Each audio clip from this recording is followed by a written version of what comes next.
ನೈಋತ್ಯ ಪದವೀಧರ ಕ್ಷೇತ್ರದಿಂದ ನಾಮಪತ್ರ ಸಲ್ಲಿಸಿರುವ ರಘುಪತಿ ಭಟ್ ಈಗಾಗಲೇ ತಮ್ಮ ಪ್ರಚಾರ ಆರಂಭಿಸಿದ್ದಾರೆ.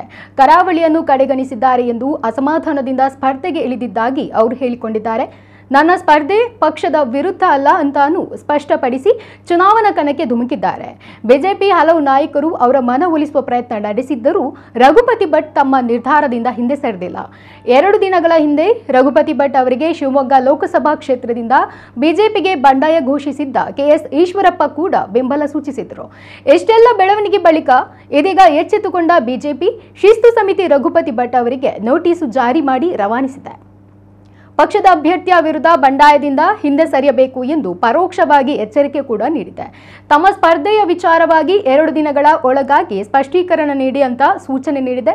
ಕಾರ್ಕಳ ಶಾಸಕ ಸುನೀಲ್ ಕುಮಾರ್ ಅವರು ರಘುಪತಿ ಭಟ್ ಅವರ ಸ್ಪರ್ಧೆಯಿಂದ ಹಿಂದೆ ಸರಿಯದೇ ಇದ್ರೆ ಶಿಸ್ತು ಕ್ರಮ ಕೈಗೊಳ್ಳಲಾಗುವುದು ಎಂಬ ಹೇಳಿಕೆ ನೀಡಿದ ಬೆನ್ನಲ್ಲೇ ಈ ನೋಟಿಸ್ ಕೂಡ ಜಾರಿಯಾಗಿದೆ.